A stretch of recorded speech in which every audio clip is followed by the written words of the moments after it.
Hello friends, তোমার সাথে কেমন আছে? আশা করি ভালো আছে, আমিও ভালো আছি। আজকে হচ্ছে রবিবার।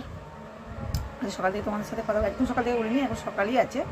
তো শোনো, আজকে তোমাদের সাথে কথা বলি। এখন টিফিন ব্রেকফাস্টের পর তোমাদের সাথে কথা বলছি। ব্রেকফাস্ট করা এখন করিনি, করে মানে রান্না করা হয়েছে, খাওয়া হয়নি। তাই জন্য না একটু তোমার সাথে কথা বলি। কালকে তো একবারও ফোন ধরিনি, কথাও বলিনি। কালকে আমাদের এখানে শীতলা পুজো ছিল। তা শীতলা পুজোতে আমি প্রতি বছরই শীতলা পুজোতে একটু ঘর দূর ঝাড়, যেখানে ওই দিন রান্নাবান্না থাকে না, সকালে বসে বসে সময় কাটা, ওদের একটু ঘরটা পরিষ্কার করি, এটা ওটা বোঝায়।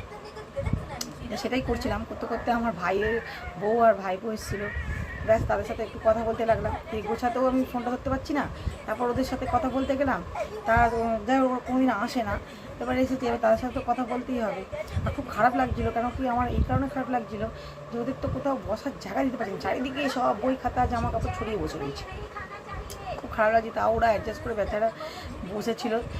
যাই হোক, আমার খুব খারাপ লাগে, কিছু করার নেই। তা যাই হোক, তারপর ওরা কিছুক্ষণ বসেনি, চলে গেছে। তারপর আবার ঘর দুয়ার পরিষ্কার পরিচ্ছন্ন করে পান্তা ভাত ছিল, কারণ যেহেতু পান্তা ভাত শীতলা পুজোতে পান্তা ভাত খেয়ে 6:30টার সময় সব কাজকর্ম সেরে উঠেছি। সব কাজকর্ম সেরে 6:30 বেজে গেছিলো। তারপরে আমার ছেলে 5:30 বাবা করতে দিতে গেছিলো। আর 7টার সময় আনতে যাওয়ার কথা আমার, ওর বাবা দিতে যায়, আমি আনতে যাই। এবার আনতে গেছি, তো সেখানে আবার কী হয়েছে, বৃষ্টি আরম্ভ হয়ে গেছে। তারপর আমার একটা দুই ছাতা আমি হারিয়ে ফেলেছি। এবার একটা ছাতা ওর বাবা নিয়ে চলে গেছে। এবার সোনার বাবা যেহেতু ছাতাটা নিয়ে চলে গেছে, এবার রয়েছে তোমার আমি কী করে ছেলেকে আনবো। তো কোনোরকম বৃষ্টি, মানে ওই বৃষ্টি ভিজতে ভিজতে ছেলেকে টুপি নিয়ে গেছিলাম ছেলের মাথায়, যাতে মাথাটা না ভেজে টুপি পরিয়ে ওকে নিয়ে এলাম 7:30টার সময়। তারপর আবার রাত্রে রান্নার জোগাড় করতে গিয়ে আমার ছেলেটার শরীরটা খারাপ ছিল, তাই না, আর মন মেয়ে ভালো লাগছিল না বলে আর আমি ভিডিও করলাম না। ভাবলাম আজকে সকাল থেকে তোমাদের সাথে ভিডিও করব। তারপরেই ঘটলো কি, মা এলো, ভাই এলো, তাদের একটু রেশন কন্ট্রোলের একটু সমস্যা ছিল, সেই সব ব্যাপারেই ওরা এসেছিলো। তা আমার ঘরে একটু দেখা করে গেল। তা ভাই থাকে না, ভাইকে যেন বলি না, ভাই কাজ ছিল, ভাই চলে যাবে জানি, কিন্তু মাকে বলছিলাম যে থাকো। তো মা বললো যে না, আমারও কাজ আছে, আমি থাকলে আমার হবে না, অন্য কোনো দিন আসবো। তো মাকেও রাখতে পারলাম না, তো মাও চলে গেল। তারপরে করলাম টিফিন, কারণ আমার বর খেয়ে আবার কাজে যাবে, ছেলে মেয়ে খাবে। তা করেছিলাম বিনস আলু চচ্চড়ি আর রুটি আর চা। তো আমার বর খেয়ে কাজে চলে গেছে, ছেলে মেয়েও খাওয়া গেছে। এখন আমি খেতে বসছি, না খেতে বসেছি যখন, তোমাদের সাথে একটু কথা বলে নিই, তোমাদের দেখিয়ে দিই। হ্যাঁ, তো চলো কী করেছি দেখাই তোমাদের সাথে। তো চলো খেয়ে নিই। খেয়ে নেওয়ার পর দুপুরে রান্নার জোগাড়যন্ত্র করতে হবে, কারণ আজকে আমার হাজব্যান্ড নিয়ে এসছে মাটন। আর আমি আর আমার হাজব্যান্ড মাটন খায়, ছেলেমেয়েরা মাটন খায় না। ওরা বললো যে আমরা ডিম খাবো, ওদের জন্য ডিমের অমলেট করে বা ডিম সেদ্ধ করে ঝোল করে দেবো। আর আমার জন্য, আমার হাজব্যান্ডের জন্য মাটন নিয়ে এসেছি। তো আমরা অল্পই নিয়ে, যেহেতু দুজন খাবো, সেই তো বেশি নিয়ে এসে তো কোনো লাভ নেই, কারণ আমরাও খুব যে খাবো তা না, যতটুকু আমরা মানে আমার মন শান্তি করে খাই সেটুকুই। তো এই করবো মাটন, আর ছেলেদের জন্য ছেলেমেয়ের জন্য ডিমের ঝোল আর আমের চা। তো দুপুরবেলা এসব করার পর তোমাদের সাথে দেখা হবে। চলো খেয়ে নিই। এই খেতে খেতেই না ভিডিওটা তুলি। এই হচ্ছে বিনস আলু চচ্চড়ি, বিনস দেখা যাচ্ছে না, বরকে পেঁচে পেঁচে দিয়ে দিচ্ছি, কারণ বিনস খেতে ভালোবাসি। বিনস আলু চচ্চড়ি, রুটি, আর এই হচ্ছে চা। চলো বন্ধুরা, রান্না হয়ে গেছে। আর নিজেকে দেখাচ্ছি না, পুরো ঘেমে নিয়ে চান করে গেছি, তাই দেখাচ্ছি কী কী রান্না করলাম। এই হচ্ছে ভাত বেড়ে ফেলেছি আমি হাঁড়ি দিয়ে, এই যে হাঁড়ি দিয়ে আমি ভাত বেড়ে ফেলেছি। এই হলো ভাত আমার ছেলের, মেয়ের। আর এই হলো ডিমের ঝোল, এই হলো মাটন বলছিলাম, আর এই হচ্ছে আমের চাটনি। এই হলো আজকের রান্না। চলো এবার ওদের খেতে দিয়ে দিই, ওরা খেয়ে নিই, তারপর ফের দেখা করছি তোমাদের সাথে। চলো বন্ধুরা, দুপুরে খাওয়া দাওয়ার পর বাসন কুসুন মেজে ঘর দ্বার মুছে চান টান করে চলে এলাম। তোমাদের তো আগেও বলেছি যে আমি 2বার চান করি, সকালে 1বার চান করি আর বিকেলে 1বার চান করি, তারা পুজো পুজো আমি আগেও বলেছি। তো আমার মন্দিরটা দেখতে পাচ্ছ কত উঁচুতে, তোমাদের এই পুজো দেখাতে গেলে না আমাকে 14বার চেয়ার থেকে নামতে আর উঠতে হবে।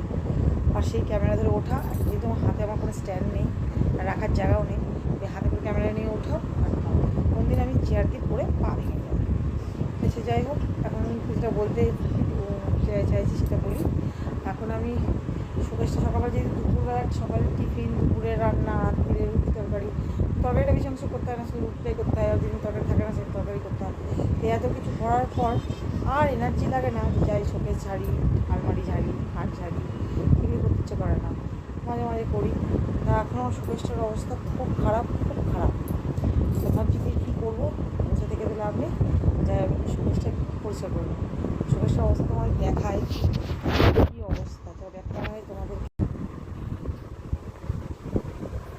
এই হচ্ছে খাটের অবস্থা, খাটের মধ্যে সব বার করে রেখেছি, শোকেসের থেকে সব বার করে রেখেছি। শোকেসের অবস্থা এরকম, যেন মনে হচ্ছে শোকেসের মধ্যে আমফান হয়েছে, আমফান ঝড় উঠেছিল, দেখেছো কী দুরবস্থা।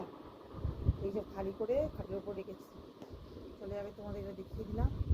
এবার পরিষ্কার টরিষ্কার করে তোমাদের দেখাবো। হ্যাঁ, আর বেশি কথা না বাড়িয়ে কাজটাকে করি, তারপর তোমাদের সাথে ফের দেখা হবে। তো চলো, ফাইনালি শোকেসটা পরিষ্কার করে নিলাম, শোকেস পরিষ্কার করে নিলাম। দেখে মনে হচ্ছে না, কিন্তু হ্যাঁ পরিষ্কার করে নিয়েছি, ওগুলো গুছিয়ে নিয়েছি।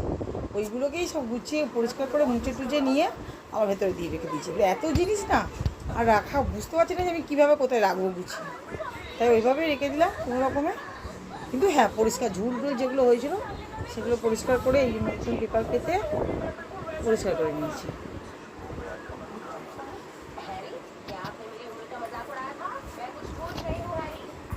তাহলে চলো, আজকে ভিডিওটা এখানেই শেষ করলাম, তোমার দেখালাম শোকেসটা পরিষ্কার করেছি। আসল কথা কী বলো তো, আমাদের ঘর যতই যা করো না কেন একই রকম লাগে।